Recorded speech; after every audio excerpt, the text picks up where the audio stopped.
Hello po.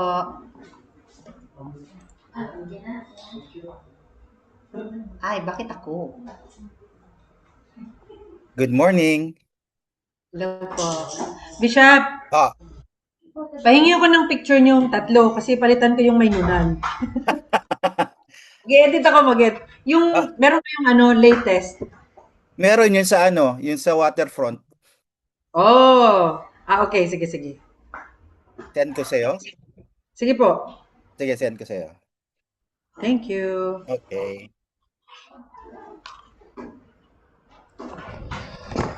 Okay, ito nandito na po ang mga team buso.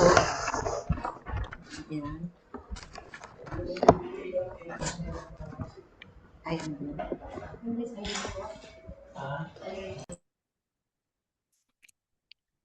Ayan, na-send ko na. Thank you. Thank you din. Ayan, pagalawin ko to. Sige. Hi, guys.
Okay, it's 8:42. Pastor Mercy, simulan na po natin. Manalangin po tayo.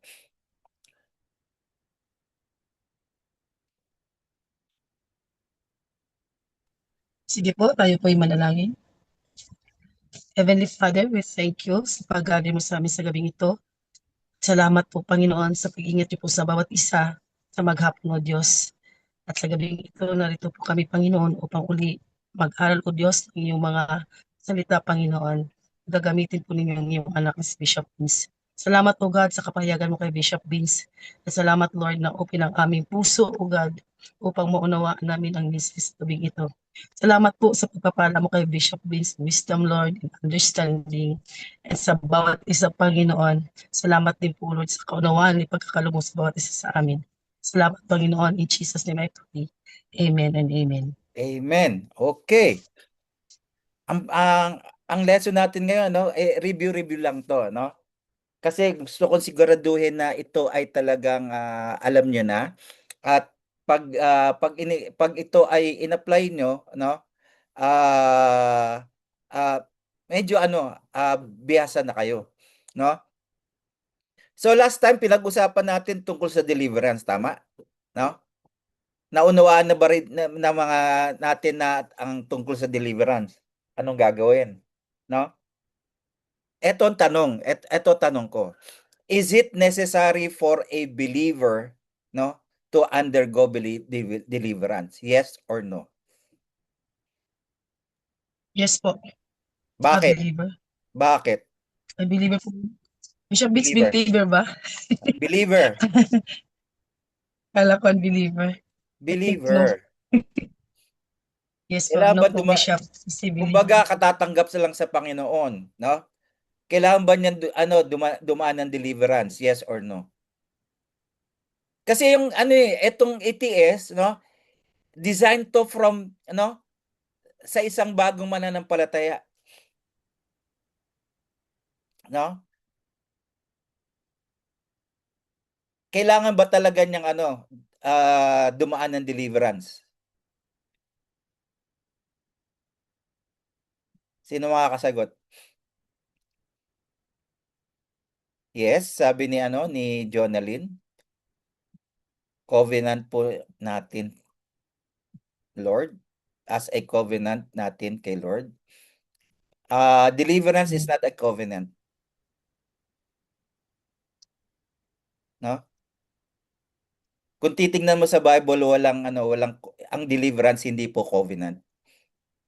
Hindi po kasunduan 'yan. Okay? So kailangan maunawaan natin, baka mamaya tinuturo natin, ay, kailangan mo mag-deliverance kasi covenant po kay Lord 'yan. Hindi, wala sa Bible na ang deliverance ay covenant. No?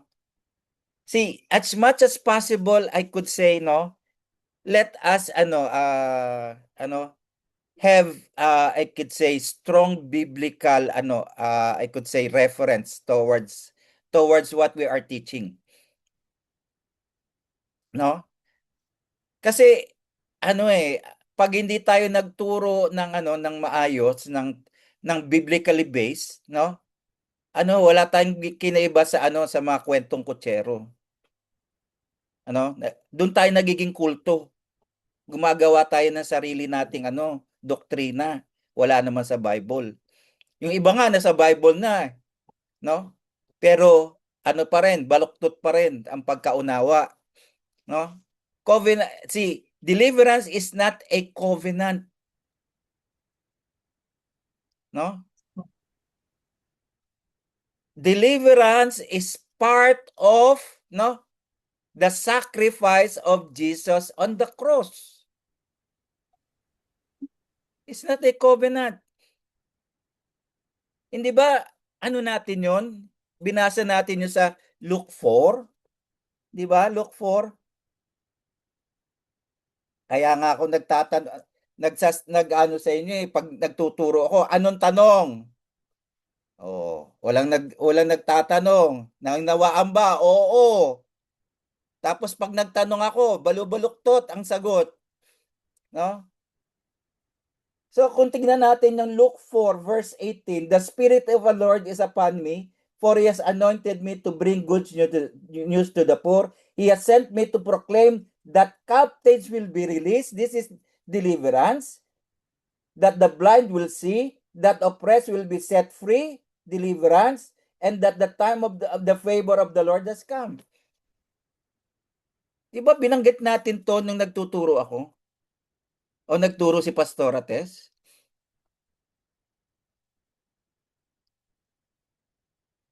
No? Yes po. Kaya nga, napaka-importante na ating inaalam ng husto ang aming tinuturo dito, no? Hindi yung natin, hindi puro haka-haka tayo, naghuhula-hula, no? Kasi sa totoo lang ito sabihin ko sa inyo, no? Everything that we teach is based on the Bible and based on the truth, based also on experience, no? Hindi tayo nagtuturo dito na suntok sa buwan. Hindi tayo nagtuturo dito yung narinig ko lang, nabasa ko lang. Hindi. What we are teaching here is our experience, our life, and the ministry that we are in. Okay? Kaya nga sa totoo lang, no? Pag tayo po ay nagtuturo, no? Tayo po ay dapat, no, ayusin po natin. No, ayusin po natin. No? Ayusin po natin ang husto. No? Wag ho tayong kung ano-ano sinasabi natin, no? Kaya nga nagtatanong tayo para maunawaan, no? So, tinuro na natin ang deliverance. Hanggang ngayon di pa rin naunawaan, no? Kaya nililiwanag ko sa inyo, deliverance is not a covenant. Deliverance is part of the redemption of the Lord Jesus Christ. Naintindihan ba? No? Kasama 'yun sa kanyang ministry. Pag sinabi pong covenant, kung atin pong unawain, kasunduan. No? Kasunduan. Deliverance, no, is not kasunduan. It is part of the package of redemption of the Lord Jesus Christ to set the captives free. Amen? Naunawaan ba? O may tanong pa ulit? Naunawaan na po.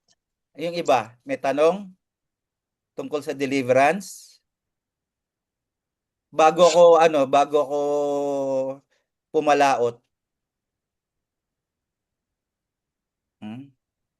Kasi kung meron kayong hindi naintindihan, ngayon na itanong. Kasi pag nagturo kayo, wala ako dun. Wala kayong pagtatanungan.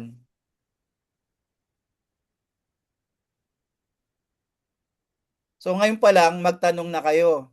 Hanggang nandito kami. No? Hanggang tayo ay nag-uusap tungkol dito. Kaya nga dinaanan muli natin ito para masigurado nating maunawaan nyo. Kasi unang-una, karamihan po sa atin bago po itong tinuturo namin sa inyo. Hindi kayo familiar. No? Eto, galing kayo sa iba-ibang churches. Eto ang tanong ko, tinuro ba sa inyo sa church nyo ang deliverance? Yes. Oh. Hindi. Straight lang.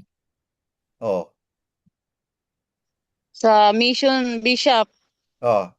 sa church, hindi sila nag-ano. Oh. Hindi ba? Oh. Doon sa ibang churches dyan, yung galing sa ibang church. Oh. Masyado. Di ba hindi? Kinakatakutan nga ng ibang churches yan Pag sinabing deliverance, sila unang natatakot. Dahil daw baka lumabas. Eh, lalabas nga yan dahil kailangan lumabas eh. Gusto mong alagaan, no? Ang problema, nag-aalaga tayo ng mga ng mga bagay-bagay sa buhay natin na hindi naman natin kailangan eh, no? Biro mo, inaalagaan mo sumpa, inaalagaan mo poverty, inaalagaan mo depression, inaalagaan mo tagto adultery, inaalagaan mo, no? Itong mga generational curses. Gusto mo ba lahat 'yun? Sino gusto nun? Sino gusto nun? Oh, wala. Ang problema, hindi tinuturo sa atin. Kaya marami po sa mga mananampalataya hanggang ngayon, 20 taon na born again, in bondage pa rin. Kasi, no, hindi nila alam 'to, no? This is part of the redemption of the Lord Jesus Christ. At kung ano-ano kasi pinakikinggan natin, ano-ano naririnig natin, hindi based sa Bible. Based lang sa narinig natin, no? Or sa sabi-sabi, o sa haka-haka natin. Hindi. Go back to the scripture. What does the scripture says? No? Kaya nga napaka-importante sa atin na tayo ay talagang talagang nag-aaral ng salita ng Diyos, no? Para maunawaan natin, no?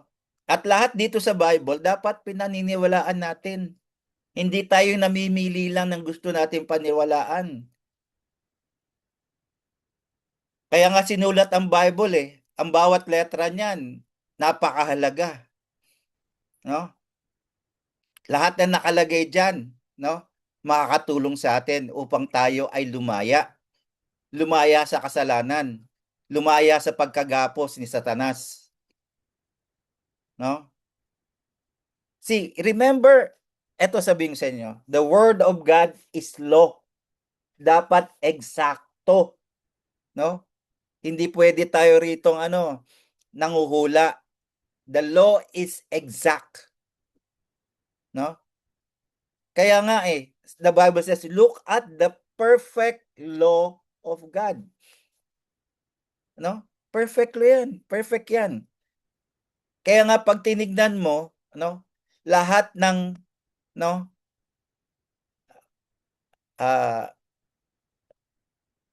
yun? Ang word of God nagpapatulog ng apo? Pwede, basahan mo, tignan natin kung makatulog. Oo. Kasi kung tayo nakakatulog yung apo rin makakatulog din yan. Basahan mo ng Bible, tingnan natin kung makatulog. So, ito nga this is our ang kakulangan natin, no? Ang kakulangan natin, hindi tayo nag-aaral ng salita ng Diyos. Hindi tayo nagde-devotion, hindi tayo nakikinig sa mga tamang turo, no? Kasi totoo lang, eto sabihin sa inyo, no? I learned the word of God, no, from hard teachings. No? Yung nagturo po sa akin, no, ex-military, no? Siya po ay isa sa mga ah, ex-Navy Air Force. Ibig sabihin, nasa aircraft carrier siya. Navy Air Force, no? So ang hawak niya mga F-18 na eroplano, no? Na kanyang nire-repair, no? So yung aking pong pastor na aking naging mentor, tough love 'yun. Talagang kung sa sako, hindi lang sako, no? May may pabitin pa at palo-palo. Pag 'yun po nagturo sa akin, no? At pag di ka umayos, no? Linis ka ng kubeta. Ganun, pag di ka umayos, linis ka kubeta. Yun ang parusa. No? O maglinis ka nung ano, linisin mo yung ano, yung ano, yung yung assembly area na puno ng tuyong dahon. Walisin mo. Ayun, ganun. Ngayon hindi eh. Sa panahon ngayon, ang mga churches ngayon, may sarili ng ano, tinatawag na umuupa ng ano, ng mga cleaners. May mga janitor na sila. May naglilinis na ng CR. Kaya yung mga manggagawa, karamihan sa kanila, no, ay walang malasakit sa ministry dahil hindi sila nagtrabaho sa ministry, no?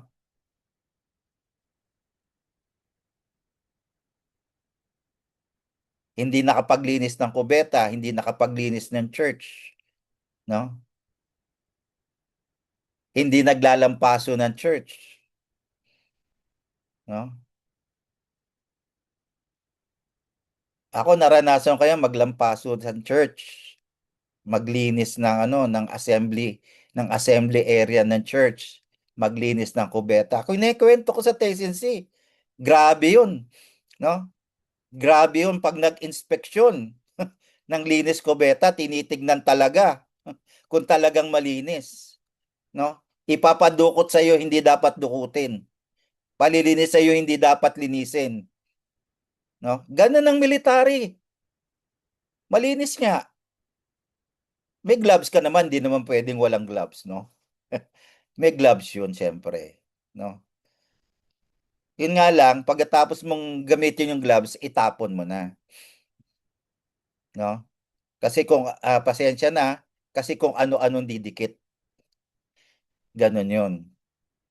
Sigurado namang malinis. So pag ayun, ang gagawin niya, dudukutin din niya, no? Ang maganda ron, yung pastor ko, ituturo niya sa'yo kung paano maglinis ng kubeta, lalo na ng inodoro. Siya mismo magtuturo sa'yo, ganito paglinis niyan. Ito, kailangan mong dukutin. Ito, kailangan mong linisin. Itong gilid na to, ito sa ilalim ng ano, ito yung lumalabas sa tubig galing sa flash, kailangan linisin mo yan. No? Yang ano, yung ano yan, yung ano yan, yung pinaka, ano ng CR, yung pinakabutas, doon sa baba, dukutin mo yan. Linisin mo. Oo, pinalilinis po yan. Hindi ako nagbibiro. I'm not exaggerating. That has been my experience. At alam nyo kung kailan niya sa akin ano, kung kailan ako inasen sa kubeta, kung kailan ako naging elder. Oh, elder. Ngayon, elder, kailangan, ano ka, dito sa Pilipinas, pag elder ka, untouchable ka, hindi ka pwedeng utusan. No?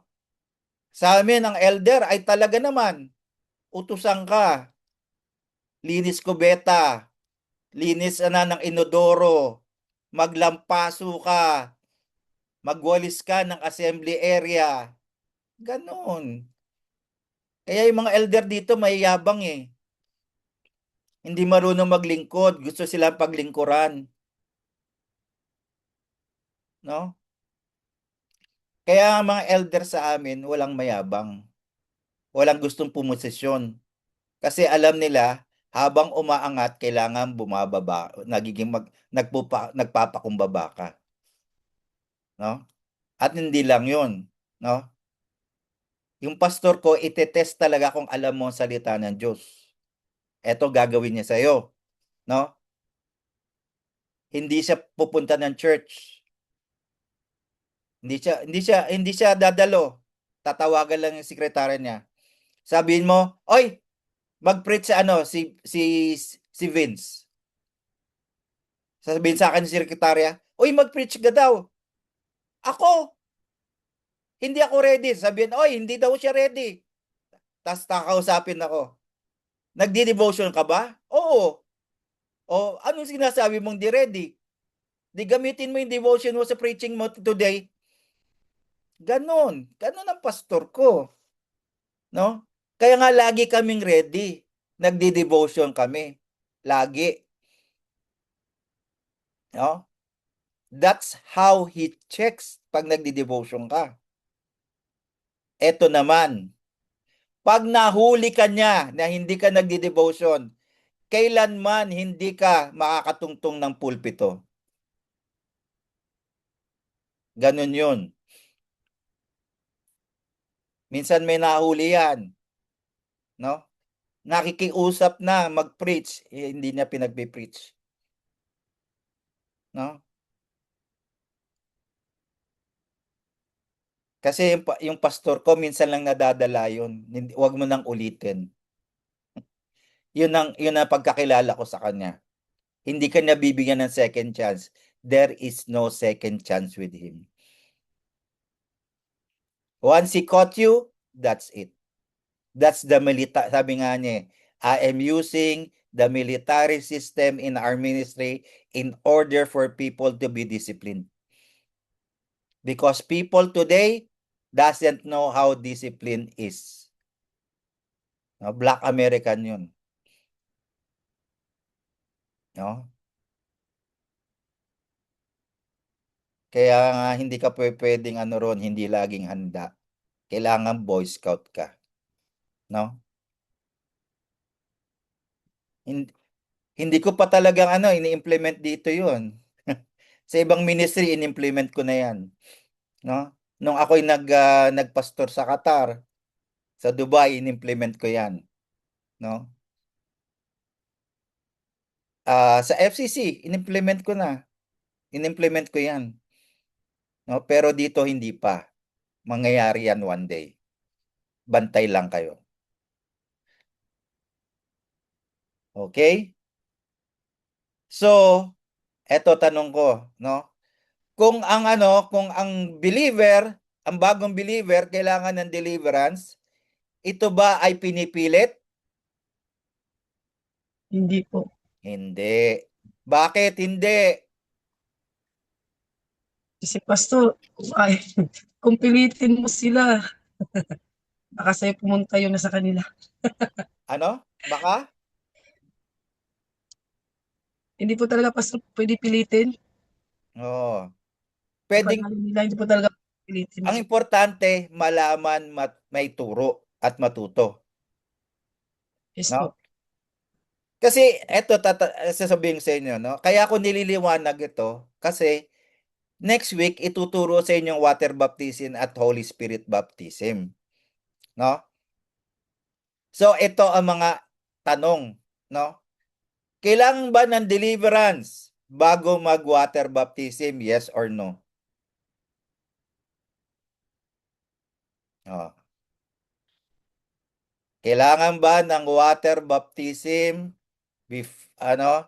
kailangan ba ng deliverance before water baptism? Yes or no?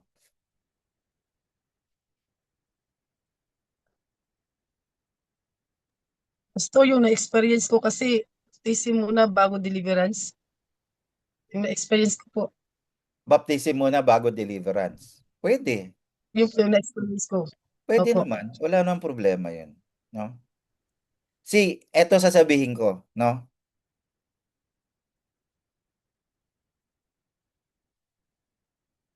Sa old church, di po kami na deliverance baptism na po agad. Wala namang problema. Eto ang tanong ko. Gusto mo bang magpagapos habang panahon? Water baptism ka nga, Holy Spirit baptism ka nga, pero you are in poverty, you are in depression, no? You are in generational curse. Gusto mo ba? Sino may gusto nun? O ayaw pala eh. So kailangan mo ng deliverance. Di ba? Oh, yung mga taga Abu Dhabi sumasagot si Marcia. Kailangan daw niya ng deliverance. Ano, Marcia, okay ka na? Pwede ka na mag-deliverance? O, okay na raw. Abu Dhabi, Pastora, Doki.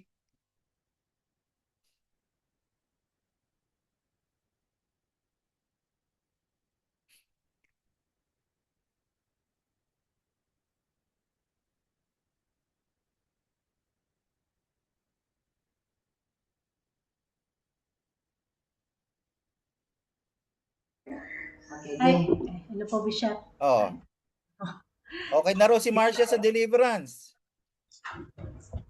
Yes po, Pastor. Oh, Actually, na-start na po namin na-explain na po namin sa kanya. okay. So, we are in-explain po namin yung process po. And Okay. we are just waiting for her na yung talagang totally po. Kasi in-explain po namin na dapat total na paano ba yun? Total commitment. Yeah, total. Tapos yung total surrendering din po niya. Yes, tama. So yung Oo. part niya. So yung sa part niya po yung ano namin. Inaantay. Yes po. Eh, gumanon eh. So, ano ibig sabihin nun? Yung ganon? O ganon talaga? O ganon? Hindi sigurado. Pag ganon. Basta siya po ang talagang makakapagsabi niya kung talagang Eh, dito gumanon eh. yeah, total surrender. Oh, so, kung Ready gumanon naman na, schedule na yan. Yes po. Okay. So, Marcia, I'm not putting you on the spot. No, schedule mo na kay Pastora, Doki. Ayan. Si Pastora Tess, nagtaas ng kamay. Ano, Pastora Tess, may tanong ka? Wag muna. Ako ang nagsabi, wag muna. Ikaw muna? Wag Wag muna muna? kasi hanggat di makita ng pastor niya na si Marcia ay totally surrendered. Hindi Okay. na. Okay. Kasi alam ko na gusto ni Marcia, pero may mga bagay na hindi pa siya ready. Okay. So, kung di pa talaga Marcia. ready, oo. Oo, ang pastor, i-evaluate ka ng pastor mo kung ready ka na talaga. Kung Okay. na-confess mo na lahat, I feel in my spirit na marami ka pang dapat i-confess. Hindi pwede halfway, okay? Eh, mahirap kasi yung pagka dineliverance ka na ngayon. Tapos, alam mo yung kalahati lang ang puso mo. No? Dahil meron ka pang reservations.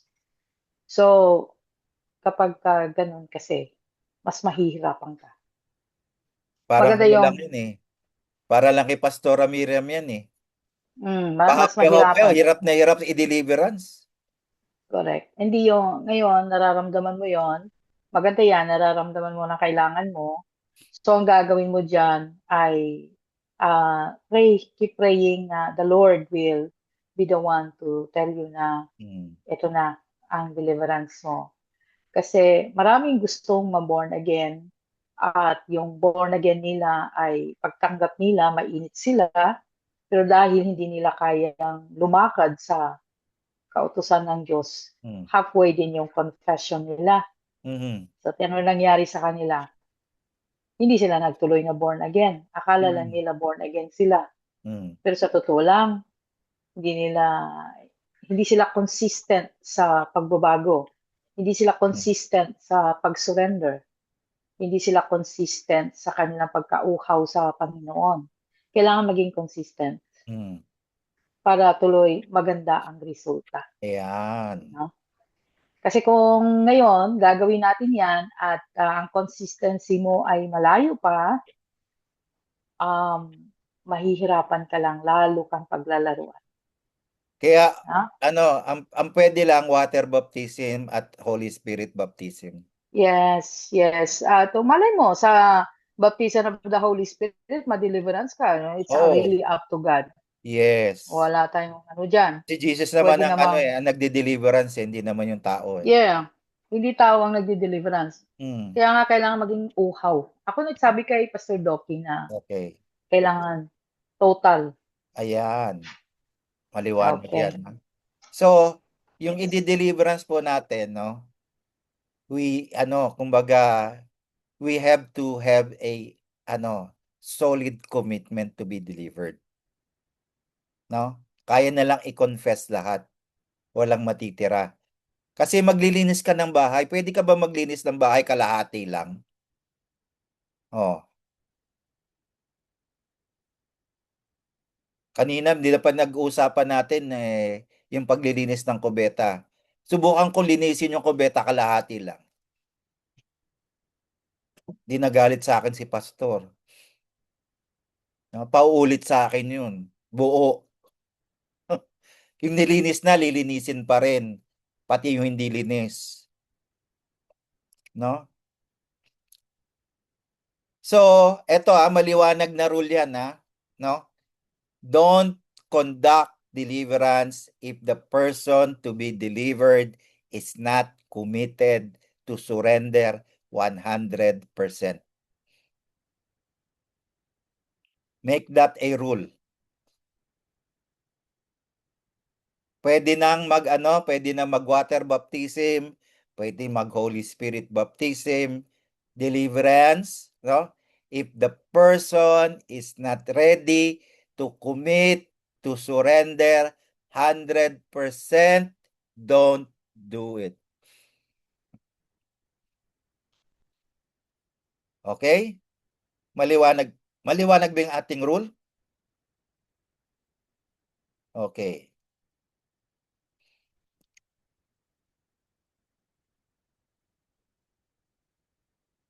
So, yan yung deliverance natin. So, pagkatapos ng deliverance, anong gagawin?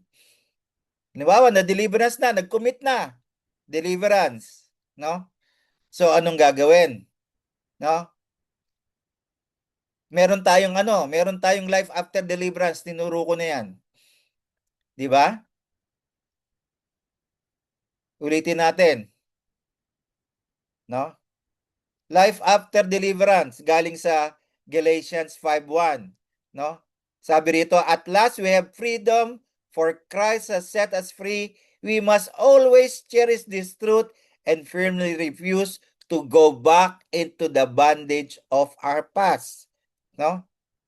So how can we maintain our deliverance, no? Kaya nga meron tayong life after deliverance, no? Of course, you are truly free, no? Because in John 5:38, if the Son sets you free, you are truly free, no? Kaya nga ang kailangan doon pag ikaw ay nakalaya na, huwag mo nang hayaang ikaw ay mabilanggo pa, no? Kaya nga do not allow to be in bondage again, no? Kaya nga sabi sa Galatians 5:13-14, for you have been called to live in freedom, my brothers and sisters, but don't use freedom to satisfy your sinful nature. Instead, use your freedom to serve one another in love. No? Love to God and love your neighbor. No? So pag love mo si God, susunod ka, no? Sa kanyang pinag-uutos, no? See, for you to stay free, no?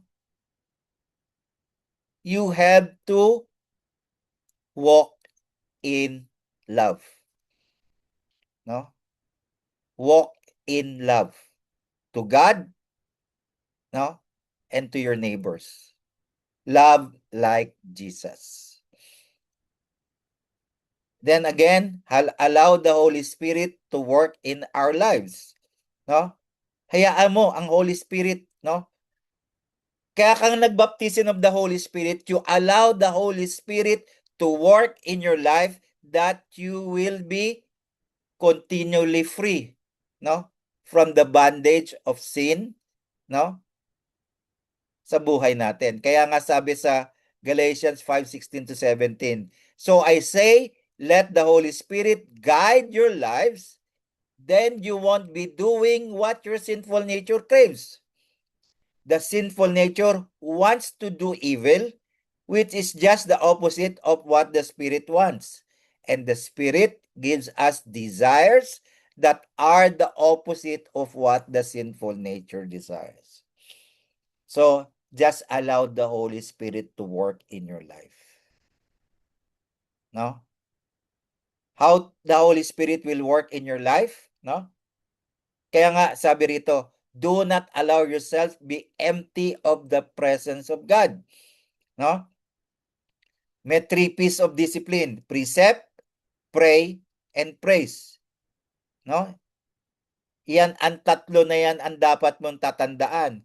No? For you to have the presence of God daily, no? Kailangan yung 3 P's of discipline, no? Ito ang lagi mong gagawin araw-araw. No? Precept. Psalms 119, 104. Through your precepts I get understanding, therefore I hate every false way.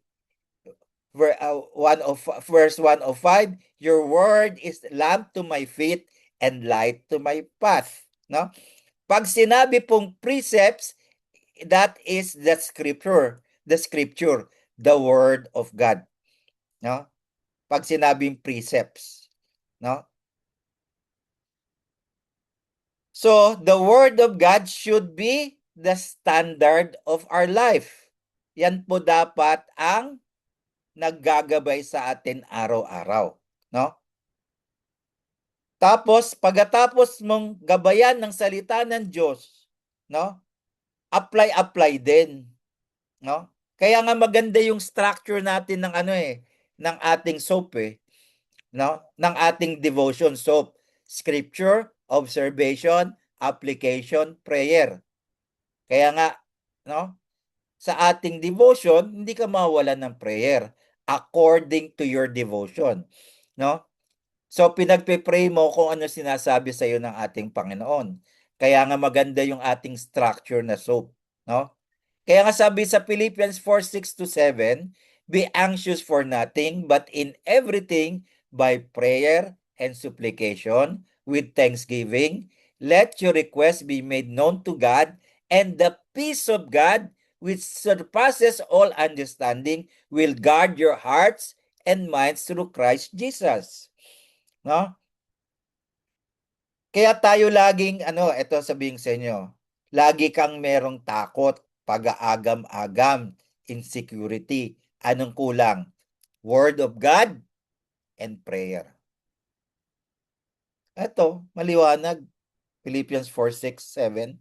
Be anxious for nothing, but in everything by prayer and supplication with thanksgiving, let your requests be made known to God, and the peace of God, which surpasses all understanding, will guard your hearts and minds through Christ Jesus our Lord.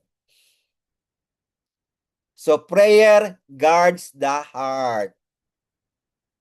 Prayer, no, doesn't allow anxiety, fear to enter your mind. Bakit? Because you are entrusting everything to God according to the word that you have received from Him. No? Dapat yan na po ang practice ng isang taong nadideliver. Kumbaga sa gamot, maintenance. No?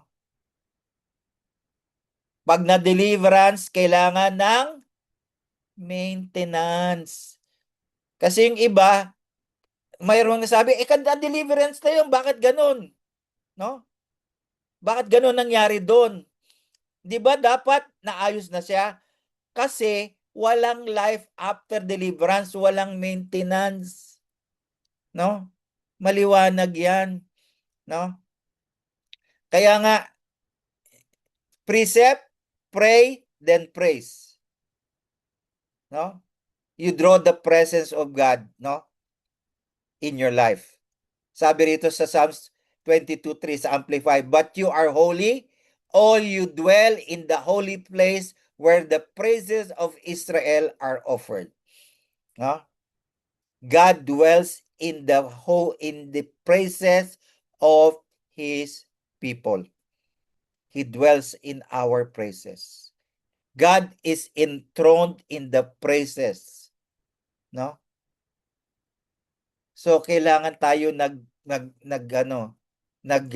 nagpupuri sa ating Panginoon, giving thanks, giving glory, no? Appreciating what God is doing every day in our lives.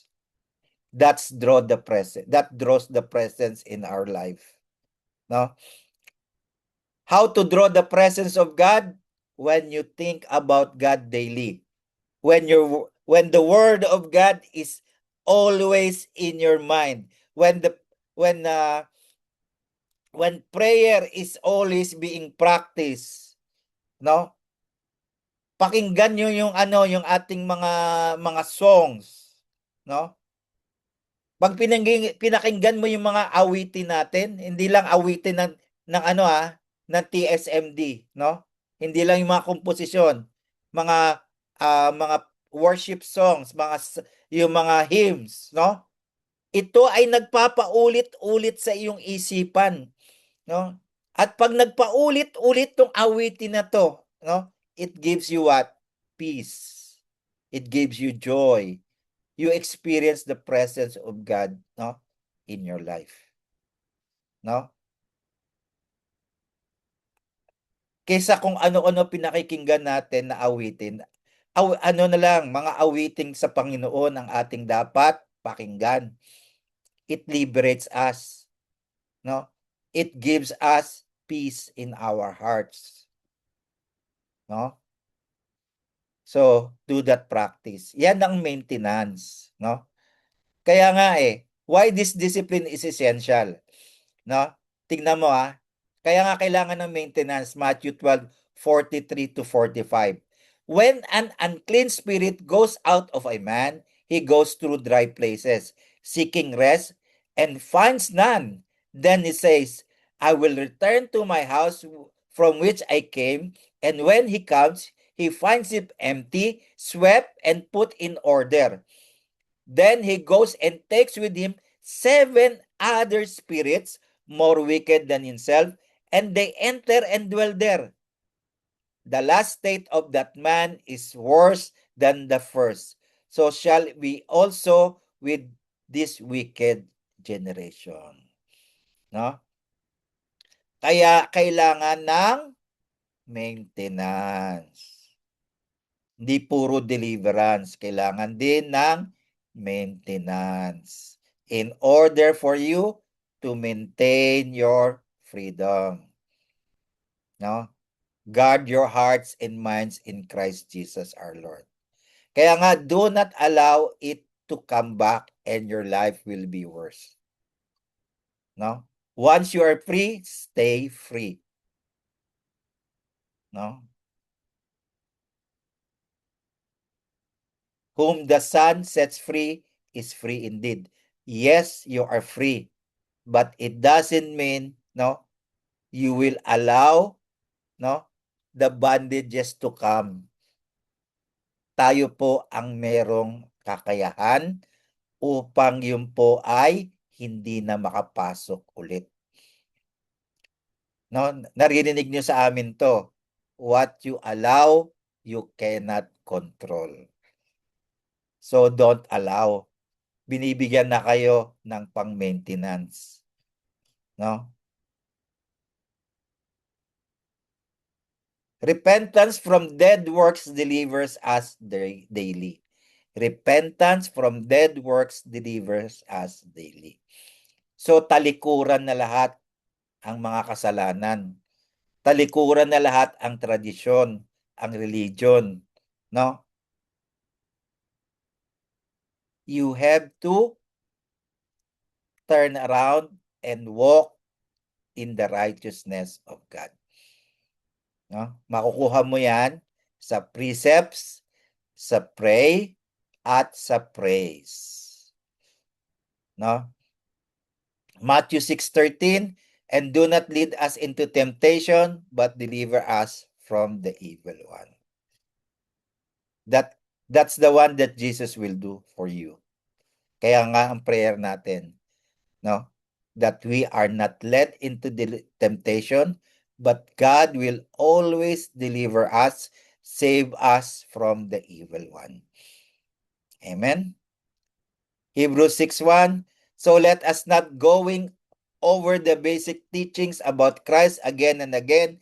Let us go ahead and go on instead and become mature in our understanding. Surely we don't need to start again with the fundamental importance of repenting from evil deeds and placing our faith in God.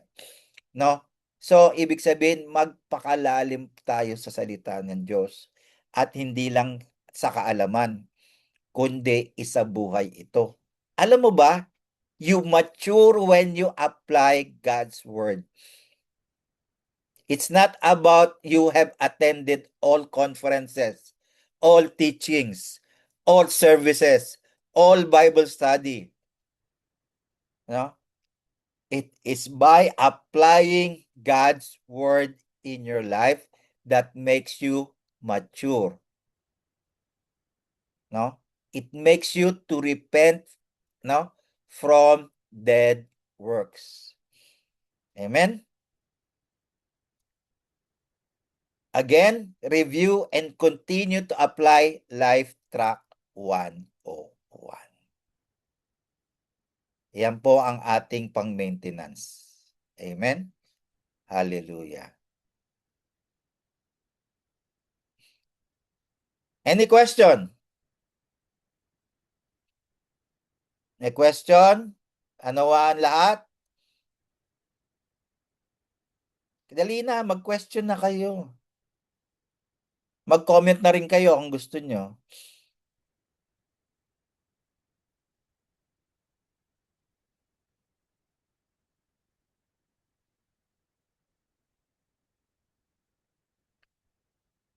Hmm?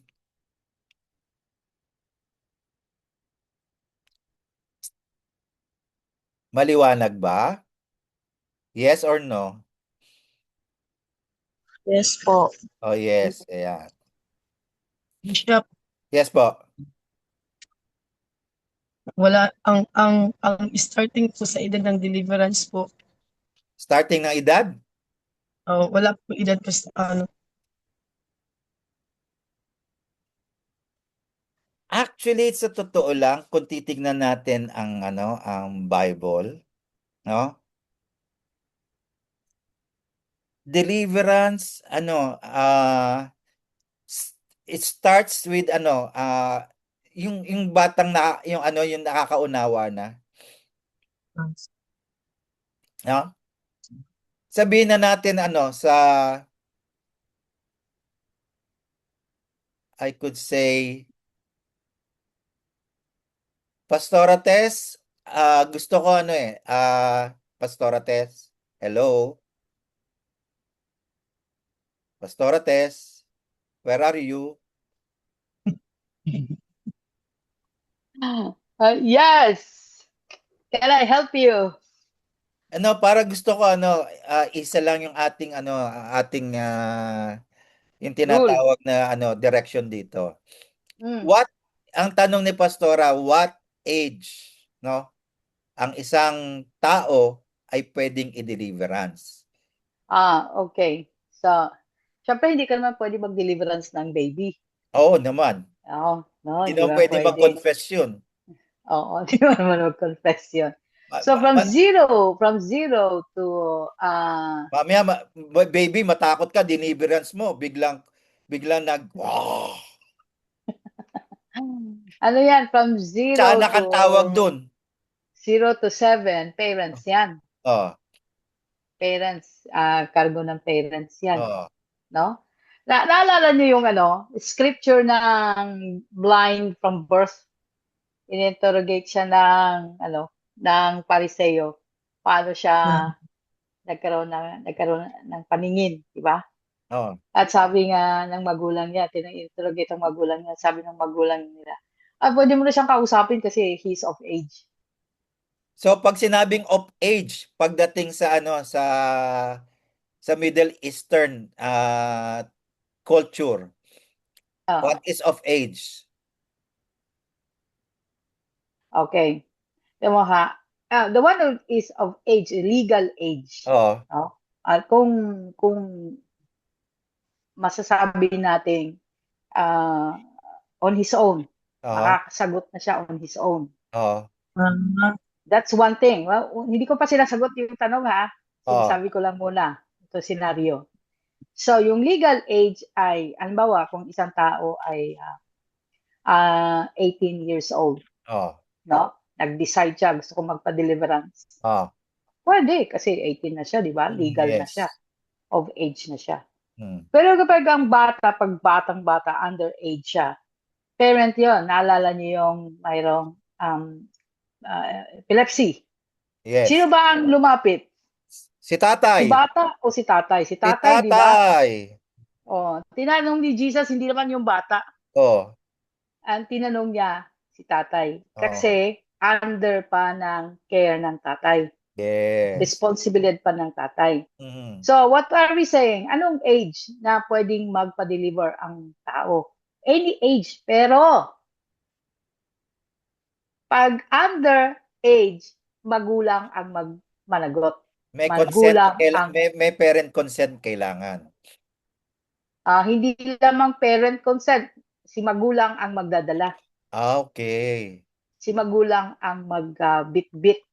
Ayun. Hindi pwedeng, ikaw punta ka doon, magpa-deliver ka. Hindi pwede kasi ang accountability niyan, magulang. Tapos, pwede bang idamay na yung magulang? Damay din. Sino ba kinestyon ni Jesus? Oo. Si tatay, di ba? Oo. So, ano nangyari sa kanya? Oo. Nagkwento si tatay. Oo. So, sabi niya, pwede bang magawan mo ng paraan kung kaya? Sabi ni Lord, anong kaya? All things are possible. Oo. Ano sinasabi mo sa hindi ka naniniwala? Oo. Di ba? Napaglitan tuloy siya sa Mark 9 mo yan makikita eh. Oo. Tama ba, Mark 9? Oo. Ngayon, ganun din. Pag underage, kasama si parent or guardian, legal guardian. Ayan. Kasi yun ang tatanungin. At kasama yun sa responsibilidad. Hindi naman yung sinabihan ni Jesus yung bata na pagka na-deliver ka, kailangan, para ma-deliver ka, kailangan meron kang faith. Sino ba sinabihan niya? Si tatay, patungkol sa faith, di ba? Mm. Si tatay. So, sabi ni tatay, Lord, I believe, help my unbelief. Ganon din sa 10-year-old na si Jairus.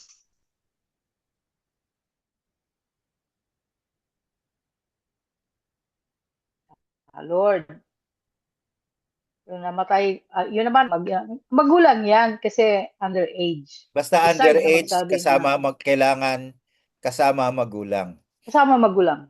Oh. Pag 18 above, no? Kasama ang magulang doon. 18 above? Besides sarili. 18 above? Yeah. Kasama pa rin ang magulang? Di ba legal age natin? 18. Hindi na. Hindi Legal na. age, di ba 18? 18, oo.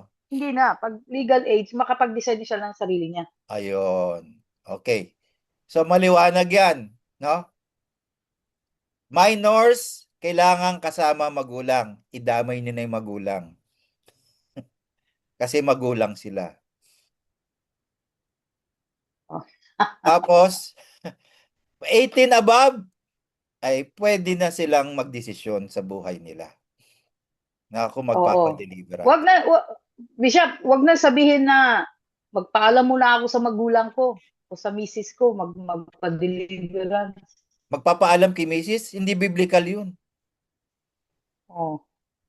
Hindi na biblical yon. Oo. Magpaalam muna ako sa magulang ko. Ang tanda-tanda mo na. Ayaw lang magpa-deliverance nun.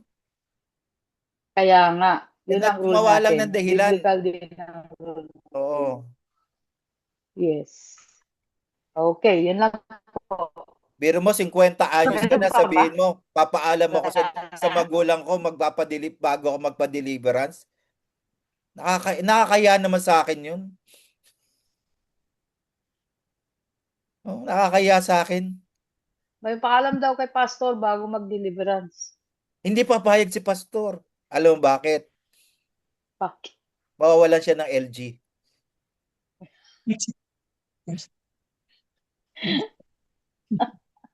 Kaya ayaw magpatulong ni pastor sa ibang sa ibang mga pastor tungkol diyan eh.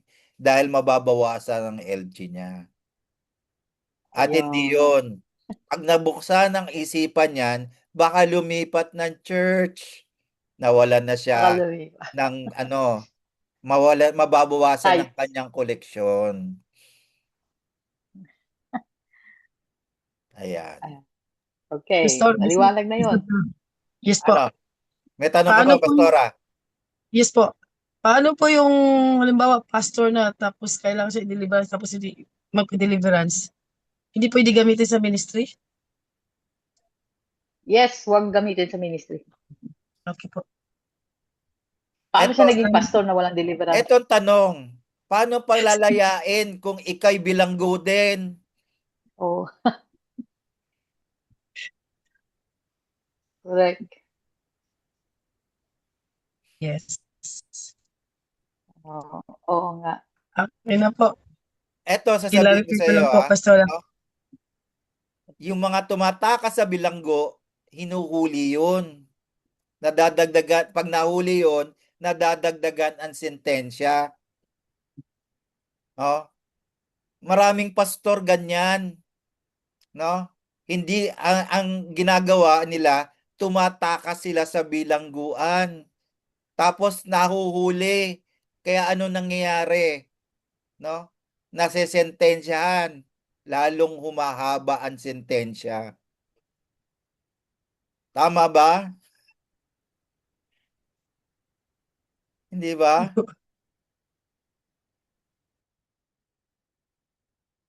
Ayan, buti pa yung pusa namin, ayan. No. Mga pusa namin dito na deliverance na yung mga yan eh. Oh.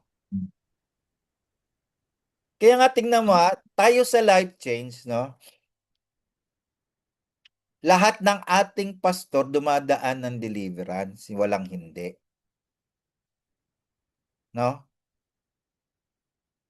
Kaya nga kinokondak natin itong deliverance natin eh, no?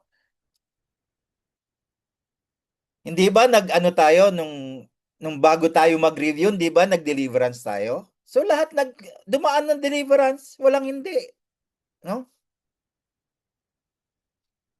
So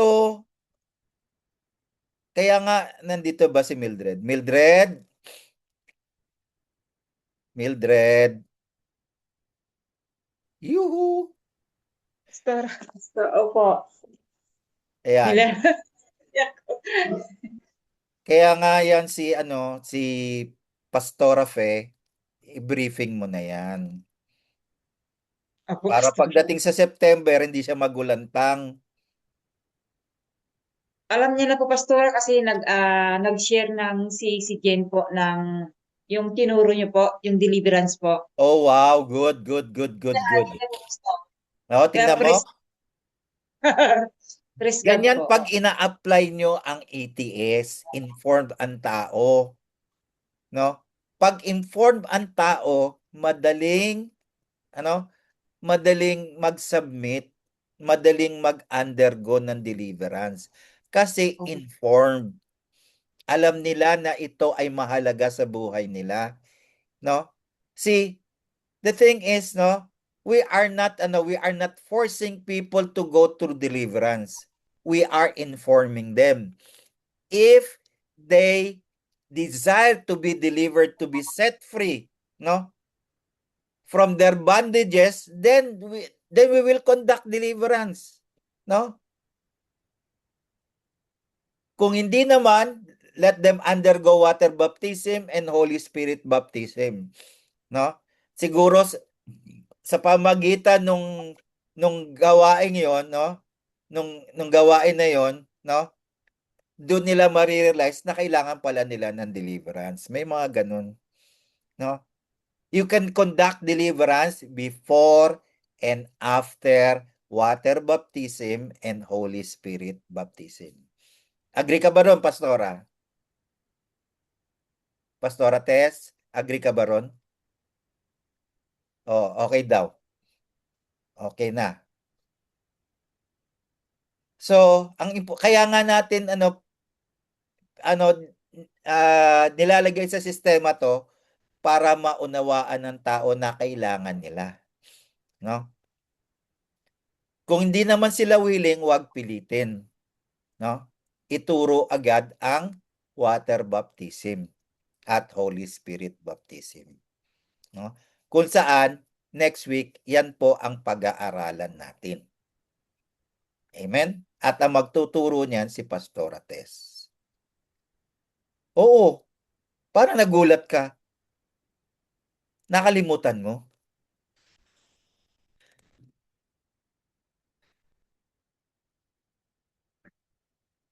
Ayan. Okay, so maliwanag po ba? Okay na? Okay na? Okay na? Alright.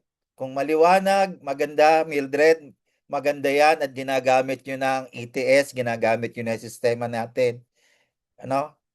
So, masasabi kong pagdating natin sa September dyan, makikita natin ang bunga ng ETS. Opo, Pastor, saka tinuro na rin namin yung freedom from bondage po. Wow, praise God. Opo. Yan. Tapos yung generational curse po, yung tinuro ni Jean po. Wow. Salitan po kami na nag-share po. Tapos si Pastora P po. Ayun, praise God. Maganda. Praise God. Pastor. Ayan. See, this is how when you apply yung ating system, kasi this system, sa totoo lang, no, wala tayong kinopyahang model. This system, no, na binigay na ating pong tinuturo sa inyo, no, we have been doing it even before. Yun nga lang, hindi pa ho nakapasok sa sistema, pero ginagawa na po natin yan, no?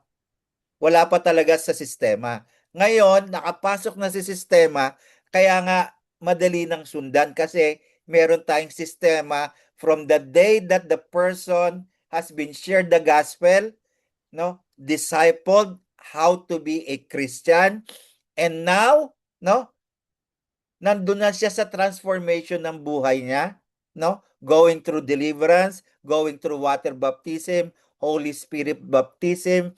Pagkatapos noon, pag natapos na po 'yon, ituturo na po natin kung paano sila, no, magiging kabahagi ng ating gawain. No? No, maging kabahagi ng ating gawain. So, you are developing what now?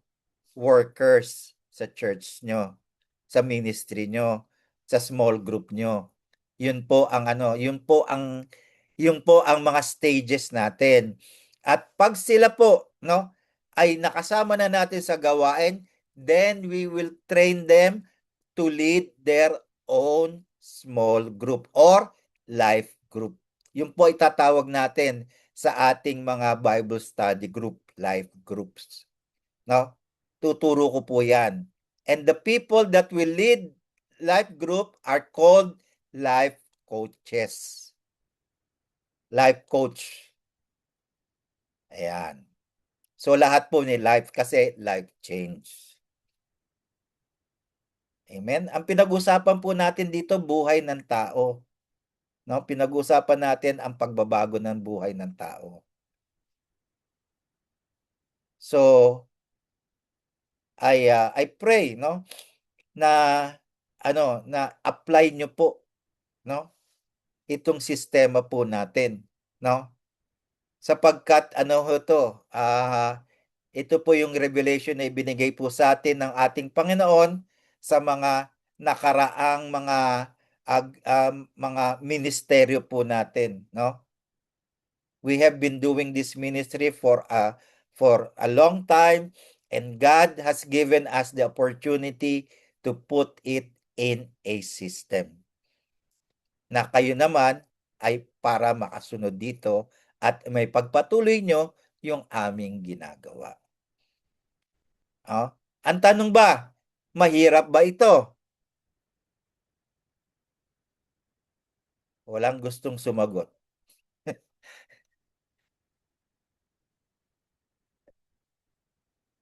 Ano lang, mahirap lang dito yan. No? Hanggat di mo sinusubukan, hindi mo malalaman. No, sa isip lang, no? Huwag kang magpapabola ka sa Satanas. Kasi gusto ni Satanas ang mga tao ay patuloy na nakagapos. Mo, pinaatin ka nga ng church, pinaatin ka ng Bible study. Pero kung patuloy ka nakagapos, nandun ka pa rin sa kanyang no, sa kanyang kapangyarihan. No, magpalaya ka naman. No? Masyado mong binibaby yung gawain ni Satanas sa buhay mo.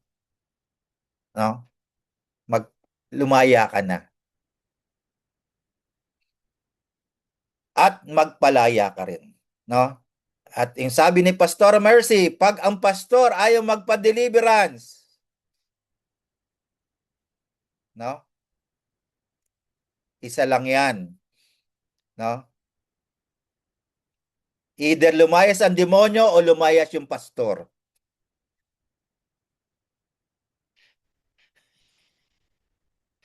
O mamili ka, lumayas yung demonyo, lumayas yung pastor. At least pag lumayas yung pastor, kasama yung demonyo. Pag lumayas yung demonyo, naiwan si pastor. Di maglilingkod si pastor.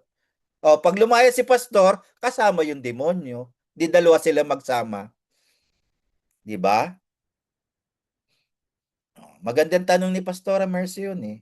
So alam mo na isasagot mo, Pastora Mercy. Ayoko magpa-deliverance. O sige, pastor, magsama kayo ni Satanas. Love na love mo pala siya eh. Eh, love ko si Lord. Ayaw mo nga magpa-deliverance eh.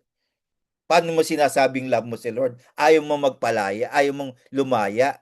Gusto mo nakagapos. Hanggang ngayon may anting-anting ka pa. May Diyos-Diyosan ka pa dyan. Akala ko love mo si Lord. Kailangan mo talaga ng deliverance. O mamili ka.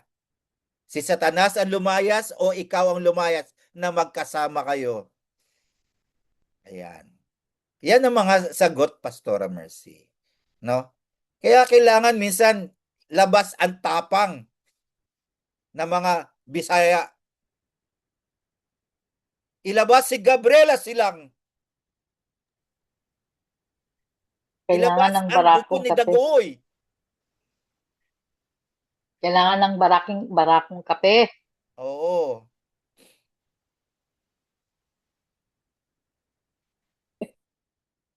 Ilabas ang ang mga dugong Bisaya.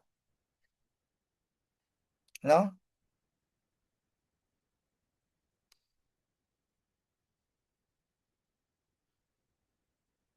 Tingnan mo sabihin ko, ilabas ang dugo ni Lapu-Lapu.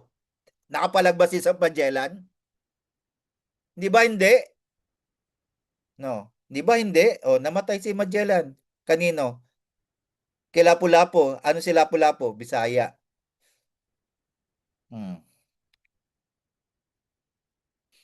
O kung sino mang pastor yan na merong kasamang si Satanas, palayasin mo. Mamili ka, pastor. Palayasin natin si Satanas o ikaw ang lumayas. Magkasama kayo. Ganun lang.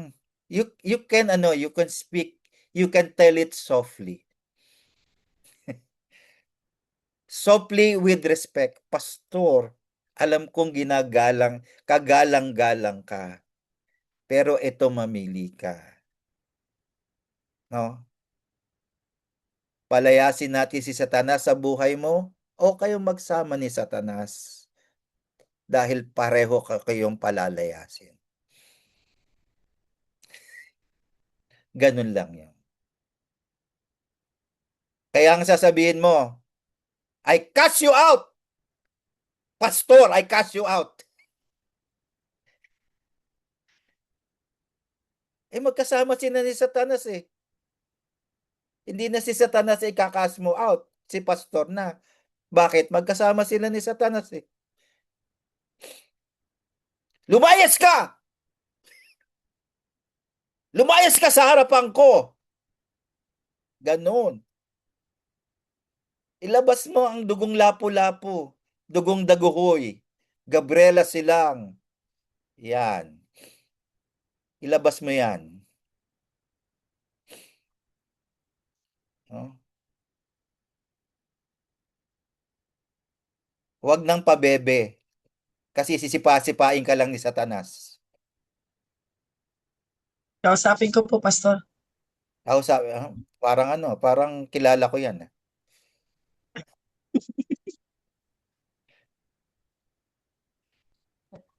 Lumabas ang tapang. Kausapin ko, Pastor. Oh, labas mo yung tapang mo. Lumabas ang tapang ng waray. Oh, Waray, waray. hindi tatakas, waray-waray, hanggang matodas, waray-waray. Manigas. Oh. Sino maninigas? Ikaw o siya? Dapat manigas sila sa takot sa'yo. Hmm. Kasi kung hindi ikaw, wag mong antayin na kami. Delikado siya.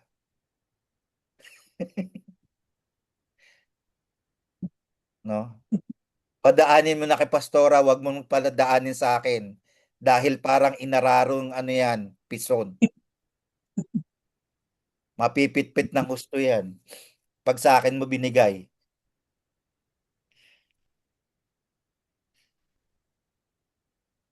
Hanapin ko, Okay? Pastor, yung nilagyan nila. Ha? Ano ba tawag doon? Meron sila lagay yung Pastor eh. Okay. Merong habak-habak ba yan? Ayun pala, may habak-habak. Sunugin. Kasama Pag yung tao. dumating ka doon, ikaw, Bishop, ha, bad ka. Pag dumating ka doon, magdala ka ng gunting. Oh. Tuliin mo. Hindi, putulin mo yung habak, ikaw naman. Hindi kaya nga tuliin, circumcise the habak. Di ba ginugupit yun? Tuliin ang tawag Ano to? doon. English sana. Ayan. Gunting. Oh. Para matakot sa gunting. Oo. Dalin mo yung gunting na pang yung panggapas. Mamili ka. Eto o eto?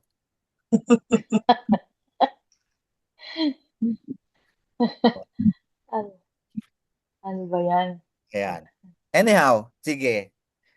Maliwanag yung ating usapan na, no? So deliverance is essential, but however, it is something that a person should decide. No? Hindi natin pipilitin, hindi na rin natin tatakutin. No? We will just educate them, inform them. No? And for them to see the need of deliverance in their life. Kaya nga in-inform natin sila to see the need for them to be free. No? Tignan mo kung alam nila yung generational curses, ma-identify nila yung sarili nila dyan. No? Alam niyo ba kung paano ako na-deliverance? Because somebody taught me of yung mga generational curses. Ay, kaya pala ganun. Kaya pala ganito ako. Kaya pala ganito nangyayari sa buhay ko. Ay, pa-deliverance nga ako. Si mga tao gustong lumaya, hindi nga lang nila alam kung paano. If they If they could find a way, only a way to how to do it, they will do it. But through us, through the help the whole of the Holy Spirit and the Word of God, we could teach them the truth that will set them free. Yun ang meron tayo, katotohanan, na nagpapalaya. Yung kapangyarihan ng Panginoong Hesus, meron tayo nun. No? Yung kapangyarihan ng Banal na Espiritu Santo, meron tayo nun. So we are able, capable, and qualified. Amen? Hallelujah. Okay. Tayo po ay magtapos na sa ating pag-aaral sa araw na ito. At I pray, no, ang bawat isa sa atin, no, ay natuto at patuloy na i-apply ang ating napapag-aralan dito. Okay? So let's pray. Heavenly Father, I thank you for this night. Thank you for this day, Panginoon, ng pagre-review namin na tunay, Panginoon, na kailangan naming ulitin ito upang sa ganoon aming matandaan, aming malakaran, oh Lord God, ito ay Panginoon, maihayag ng maayos, O Lord God. Hindi ko kami lalakad or Panginoon, magtuturo ng aming lamang naririnig, O Lord God, or Panginoon, na hindi sigurado, bagkus Panginoon, ang salita mo ang siyang patuloy na maggagabi sa amin at magtuturo sa amin. At Panginoon, ang dalangin ko, ang iyong Panginoon, pagkilos sa bawat isa, Panginoon, nandito, Panginoon, na nakikinig sa iyo, na ikaw, Panginoon, ang patuloy na magkaloob sa kanila, O Lord God, O Lord God, ng karunungan, Panginoon, ng wisdom, O Lord God, how to conduct all this ministry, O Lord God, of deliverance, O Lord God. Let them, Lord God, be, Lord God, yung daluyan ng iyong Panginoon, paglaya ng mga maraming tao, Panginoon, sa gapos ng kaaway, O Lord God. Lord, use them to set the captives free. Lord, bless them, O Lord, with your power, with your love, O Lord God, with your character in their lives, that Lord, na sila ay mamuhay na ayon sa iyong kalooban, ayon sa iyong katwiran, ayon sa iyong pag-ibig, upang ito ang madama at maranasan ng mga taong Panginoon na makakilala sa kanila. Lord, makikilala nila ikaw dahil, Panginoon, nakikita nila ikaw, Panginoon, sa bawat taong nandito, Panginoon, na nagpapagal, Panginoon, na matuto na iyong salita. Ito aking samot dalangin sa pangalan ni Jesus. Amen. God bless! See you next week. Bye-bye. Bye.